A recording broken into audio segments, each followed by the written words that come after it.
Hello, a very warm welcome to you once again to our youth TV show, Talk, Share and Inspire, also known as TSI.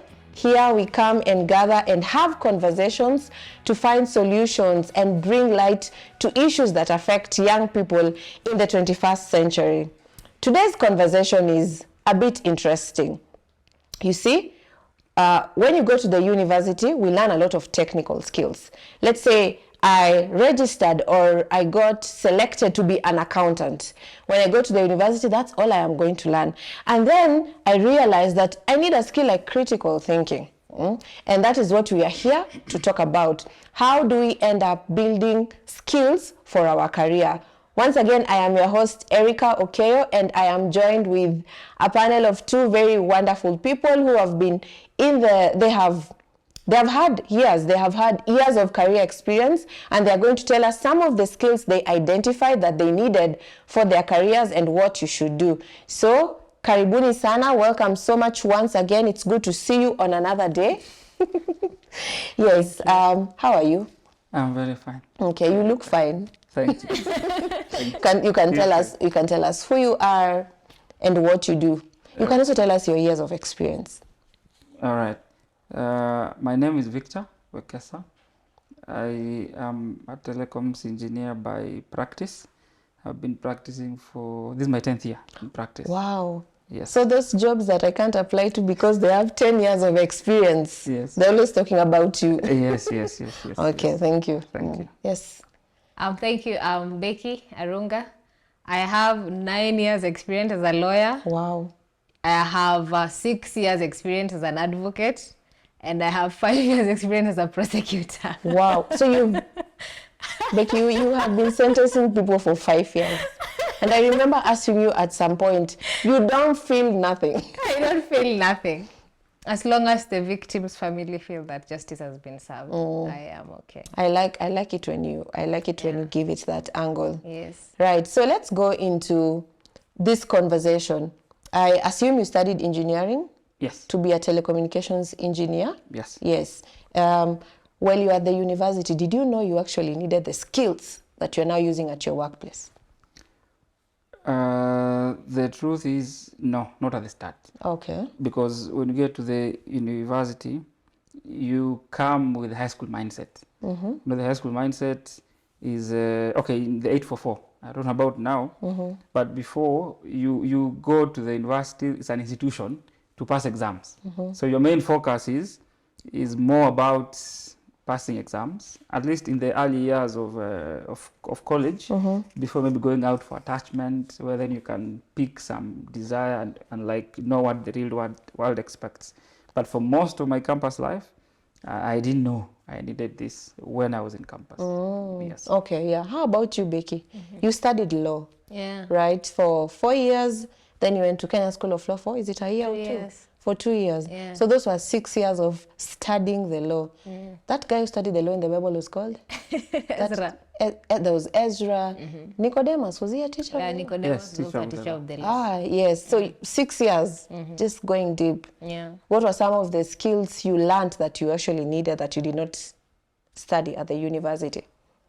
I think one of the skills that I realized I didn't study at the university that I need now is people skills. Okay. Interpersonal skills. In law, we manage people a lot. People expectation, people emotion, people realities. And so I know very well your case is going to take 5 years, but I must manage you in a way that 5 years appear like 2 years. Oh. Yeah. So that, we keep hope alive. And that one we're not taught in school. So beyond the negotiation skills and the legal knowledge and all that, people skills were very handy to me, have been very handy in me managing at the legal profession. So far, yes. Oh, wow. Excellent. I studied sociology.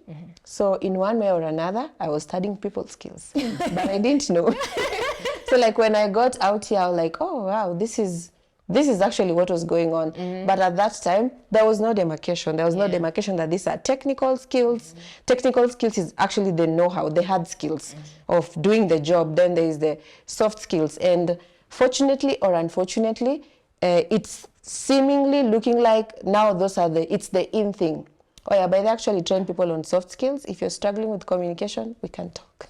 Yeah, things like that. And now I want us to probably talk about someone who is just going into their career. How can they identify which skills that they actually need to maybe put focus on? We'll start with you, Victor. Okay, thank you very much. I think looking back now 10 years self, if I was talking to myself just probably just finishing campus and having certain interview panels to interview potential candidates, most of the time people don't realize how a simple skill as a professional resume writing adds value to what they have applied for.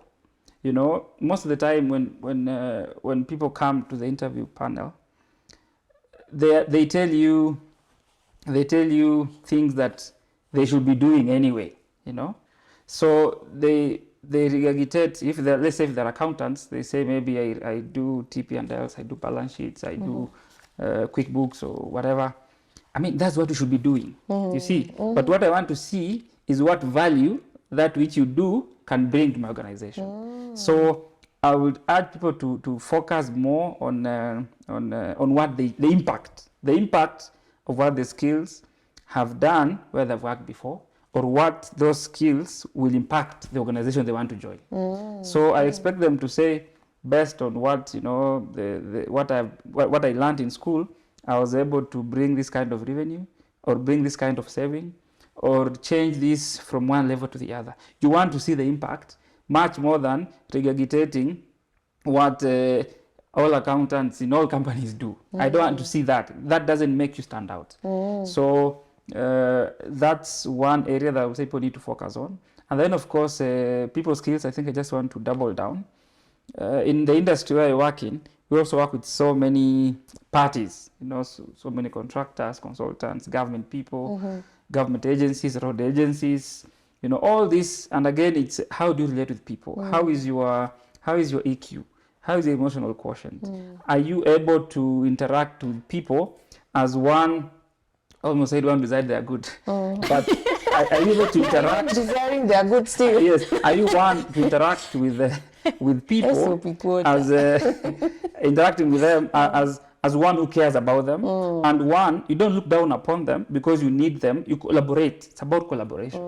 What value I bring that you can enhance, and what value can I enhance to you? So at the end of the day, it's about how you relate with people and the impact you bring, much more than even the papers that you have, let's say from college or elsewhere. Yes, it's more than that. And if you actually think about it, Jesus had very good interpersonal skills.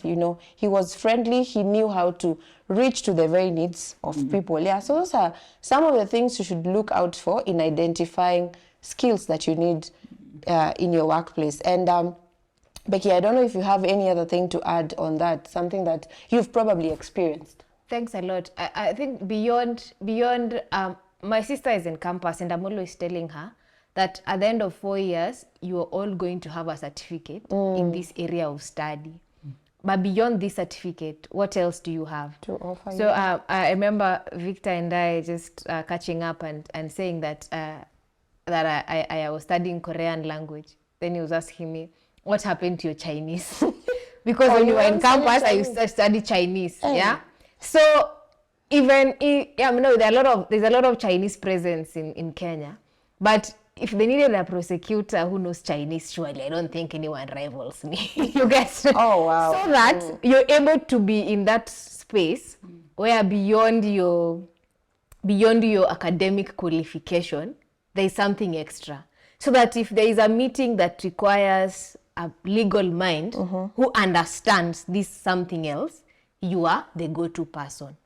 While at it, we can also have people who have ability to take, it's called repertoiring. I remember one of the skills that helped me immediately after campus was repertoiring skills. The dean recommended me to Rapatua Conference of Environmental Law Lecturers in Africa. Yeah, maybe just to let Yes. someone know who Yeah. doesn't know, to Rapatua is just report writing. Yes. There's a conference and your work is just to, take notes. Take Yeah. notes. Yes, Exactly. And I remember doing that and I was like, fine, good chance for me. I'm done with school. Only to realize that many years later, my office needed someone to capture a similar conference of Africa prosecutors. And I was like, Becky, go and do it with other people. I backed out. I ended up doing the report myself. But they were asking me. Someone later called and asked, Becky, where have you been? We have been struggling with doing these things and you know it. We are now our official repertoire. But it's just because something had done and learned somewhere beyond what is available. So none of us should shy from acquiring an extra skill. It might come in handy. Ability to engage stakeholders, resource mobilize, these things you were doing as a pulse leader or a ladies leader in church. You can you can use those skills. You should see my CV right now. Yes, you can use those skills. This other side, you're a chaplain. You know, people in the workspace are suffering a lot and they need someone to just cancel. That chaplaincy skill that you have would come in handy. So we're not talking about difficult things. We're just talking about things that we routinely use as human beings, but you are identifying and harnessing it so that it can come in handy when you want to use it. Okay. Yes, and I just want to go a little bit to your personal experiences. You see, for example, you mentioned people skills, something that you actually learned that I need this, I need to work on this. I think same to you as well. I'd like to know, what was that pivotal moment? What was your aha moment, like light bulb? I'm like, you know what? For me to thrive in this place, I need to focus on this. Okay. I remember the year must have been 2016. The company I joined to work in first, I joined in to do a certain project that was coming to an end. Now, when I was still in school doing attachment, I had done AutoCAD. AutoCAD is a software for engineers, a drawing tool for engineers. It is, engineering is a design language. So you need to learn that tool. So AutoCAD is the tool. So I learned it during campus time at the attachment place. But then the first job I got didn't make use of it. So I knew it, but it was just in the back burner. So then I got a job, I did it. After a year, that job was ending. The same organization. So I was to be released. But then a vacancy popped up in another section. And there's a guy in that section who had worked with me briefly before. So he asked me, we were looking for a designer. Can you design? I said, yes, I know AutoCAD, right? So he took me now to the hiring manager, and told him, this guy can actually do this. So the guy, so when this guy took me, he was Chinese, telling me now to the hiring gentleman, he told him, this guy can draw, he can design, and he has a good attitude. He has a good attitude. Now, I didn't even know what that meant because, I just used to do my work. But then that stood out for me. That how you relate even with somebody can see that your attitude is correct. So even if your job is ending and your skills may not measure up to the new role, your attitude alone and based on how you worked with them before can carry you into this new role. And actually I got to excel even in that new role based on, of course, the AutoCAD I learned before and then the attitude. So sometimes don't even people who complain everything is fast to complain. I mean, give your best, apply yourself. Let your attitude be positive, and somebody will notice it down the road. Yes. Awesome. I love that very much. I remember at my workplace when I knew, you see, in the leadership positions that I served, I found myself a lot in situations where you have to manage people. So if you are managing people, you have to know how to balance your emotions. When people are angry, you can't be angry. You have to be the reasonable person. Yes, and that was very pivotal in my career. At some point, I worked with someone who was very good, but they had very erratic emotions. Like they would be happy this minute and extremely sad in the next 5. And of course, when they are sad, they are not very nice to you. And that is when I learned, oh yeah, this thing that I know how to balance emotions is actually called emotional intelligence and negotiation skills. Like when everyone is angry, I can come and, guys, calm down. It's not that bad. Yeah. So True. we are always learning. We are always in the process of learning. I am those people who believe you should make sure you are learning something new every time. Yes, Becky, do you have you know, a light bulb moment where you're like, you know what, I need to learn this skill? Thanks a lot. I realize in government, you know, there's a lot of managing of situations. And when I got posted to my first place of work, it was in a remote area far away from my family. And I remember always praying to God and saying, God, please take me back to Nairobi, or take me back to, because I felt like I'd lost touch with my life and everything. So when I told God, if you give me a chance to be in Nairobi, I will ensure no one wants me out. I remember making such a prayer. So when I got that job to finally come to Nairobi, for a moment, I felt like my workload had reduced because I'd really engaged in my other outstation. So when I came in, I just said, how else can I get? Let me just go walk into some office and ask for work. So I walked into an office and said, excuse me, I'm from Homa Bay. I need work. Could you assist? And it's like, okay, let me give you. So I knew that was my breaking moment. Harness all my ancestors to work on this thing so that if it is good, I will be called again to assist. And that marked the beginning of my work, my thriving at work, that I was able to expend utmost professionalism. Wow. And I think for us guys in the workspace, there's a lot of chaos and around us. And each one of us is looking for a professional. Bosses do not want to review things you have done. True. Yes. Bosses want to know that should they call in sick as an assistant, you're able to take up the mantle. Wow. So I remember I used to, you know, because our profession is very rank based, I used to be in campus and mainly in pupillage thinking, the senior will review. The senior will review. Yeah. But then I came to a place where I'm like, there's nothing that you have 1 year experience. You are an advocate. Prepare this paper well. That's all that is expected. And from there, I have experienced a lot of gains at my workplace. Why? Because my supervisor knows with Becky, you can trust her to deliver. Wow. Now, the burden of discharging the right thing is now on me. Why? Because my supervisor, I not want to drop the ball. I not want to disappoint. And go back to Homa Bay. So my fear is that, God, you answered my prayer and brought me where I wanted to be. Professionalism would be my standard. Even if I would read 1,000 quotes today saying I do my part and go home, give my bare minimum, that's not my portion. My portion is to be an excellent professional.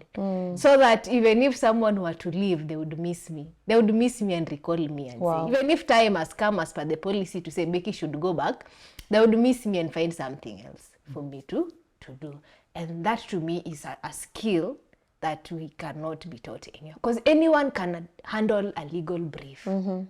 But that touch of excellence that makes your boss to know that they can count on you can only be done by you giving your absolute best. Wow. Yes. Very nice. There's a place I interned immediately after university for 3 months. So the last day, towards the tail end of, it was the 3 months, 3 or 2 months. I was there for 3 months just before graduation. So I was leaving, then graduating. So I remember when I was leaving, I met someone, then they were like, oh, I've heard you're leaving. Why are you leaving? I'm like, I'm done with my internship. The guy was like, you were an intern. I would never tell in 100 years. Then I was like, why? So at first I felt bad. I thought, oh, am I old? Then the guy was like, you used to do such a good job. I would never know you were an intern. And I was like, yeah, professionalism, and take advantage of all the opportunities you have to develop good skills. Yeah. And so let's now move to a fourth year who's just about to finish school and they want to focus on skills, like building their skills, not just a fourth year. Anyone who's like, this is the time that I need to focus on building their skills. Do you have any platforms that you can recommend that, you can go to this place and learn interpersonal skills? Okay. Yeah, I'll start with you, Victor. Thank you. Let me give a very unorthodox way. I actually learned this from my MSc professor. He will tell us, picture yourself in 5 years or 10. Where do you want to be in 5 or 10 years? Let's say you want to be a CTIO or chief HR somewhere or a chief legal somewhere, depending on your line, all right? So look at jobs that look like the one you want to have, all right? And then look at the qualifications and look at the gap between where you are and where you want to go. So if a CTIO in an organization needs to have skills A, B, C, D, education, this A, B, C, D, maybe leadership, maybe finance, maybe some engineering certification, maybe some project management certification, maybe some whatever certifications in computing or engineering or IT or whatever. So once you know where you want to go and where you are, then you appreciate, you see, yes, you build those bridges. So these skills, some of them are offered, through maybe PMI Institute, some are offered through, there's so many organizations. Some are even offered through LinkedIn, LinkedIn Premium, you on board, and then you get some courses there. Some are online, some are in university. Some universities actually, you can do an online certification, even Harvard. You can do something from right here in Kenya, in Africa. So depending on the skills you need, then you go out to seek to plug that gap. And then of course, again, you can seek out mentors. Maybe there's somebody in your line that you admire, that you look up to. Some organizations have mentorship programs. You can link up with them. If not, there are so many, networking places. Could be in church, could be, anywhere else where you guys can meet. Maybe professional courses, professional meetings for your line. I know there's some legal dinners, there's some engineering forums, conferences.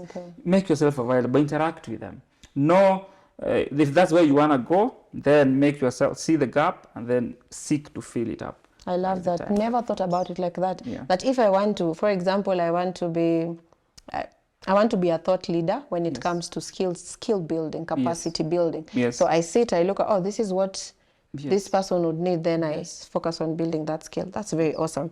And as we come to the tail end, Becky, you have worked for 9 years. I'm sure there are things you have seen in the workplace. What are some of the skills you would advise or tell a young person to focus on building with the current trends that you see right now? Thank you. It's, as you mentioned, wise people understand the times. And we are in a technology revolution period, sort of. And it would be unheard of for someone to simply say, I'm not a techie, and sit back. So we're able to adapt ourselves to the emerging situations around about us. If we are talking of disruptive technologies that in the context of generative artificial intelligence, you need not be an expert, but knowing now matters. Having an idea of what this is. Yeah, you should know how you can use ChatGPT as a research engine, right? As a search engine, as a research engine. How you should not use it. You should be aware of it so that you can find a way of enhancing. When we were in campus, you used to be told Wikipedia is not an authority. I think in this generation, we'll be told ChatGPT is not an authority. So that you are aware of its existence, but you know how to surmount it and overcome it. Instead of you hiding hiding your head in the sand like an ostrich and saying, I'm not for those things. Even pastors are required to understand that they are online worshippers that require pastoral services. In the similar breath, we are also to embrace technology and identify how it's going to impact or affect our jobs. Another thing, we must be aware of our socio-political environment. Gone are the days, if you have chosen deliberately not to watch TV and know what the news is about, just give yourself a chance to understand what Parliament is passing back as laws of Kenya. All right. Yes, do not entirely discard information on the present because you're looking for a future that you do not know about. This is our current geopolitical or socio-cultural environment. How do I relate to it? What are the things that I can do? So that in our clamor to get amass certificates, we do not lose out on the realities that we have. Earlier in some fora, Wekesa mentioned that you could be handpicked for a job. Once you have been handpicked for a job, what it simply means is that they already know you are good for that job. Sure. That can happen to anyone. So meaning there are some skills that cannot be bestowed by a certificate. And those are the things that we need to work on. Why? Because no one can take them away. They cannot be learnt anywhere. But they are the skills that the industry requires. Yeah. One of our lecturers used to tell us that he would any day hire character and train skill. Wow. Yes, because skill can be learnt. It's the same way men can marry a woman who does not know how to cook and take them to school to cook or teach them how to cook. It cannot be a primary or paramount consideration. Because they are well-mannered. Yes, because they're well-mannered enough, they can learn how to cook. So let us focus on that which cannot be taken away from us as a skill. Wow, wow. I love that so much. And you know, when you're talking about virtue and character, reminds me of Daniel. See, Daniel was a governor. Yes, it goes without saying that they had been trained, but what, like the 10 days that they took time to be trained to before they could appear before the king. But what stood out for Daniel and his friends was the character. Yes. The thing, you know, most of the time, probably you read that verse, it's not about the vegetables and the water. It's actually not about that. It was about their integrity, right? That they could, you know, they could firmly stand for God. And those are the same things that we need to focus on. We build characters and train skill. Yes, that cannot be taken away from us. So very quick, 1 second parting shot as we close this. Okay. My parting shot is learning never stops. The day you stop learning is the day you die. So please learn formally, informally, pick up, excel, and all shall be well. Awesome. Thank you. Yes, Becky. There is no excellence in the future. Now is the moment for excellence. You need not to wait to be the best CEO. This is your best CEO moment. Whether you are a janitor or a junior officer, it is your only guarantee of excellence. Now, the future will take care of itself. Awesome. Thank you. Thank you so much, our dear viewer, for joining us today. I hope you have learned tips and strategies of staying excellent. Remember, you never stop learning. So keep learning and welcome once again. Hope to see you in another episode of Talk, Share, Inspire. Bye-bye.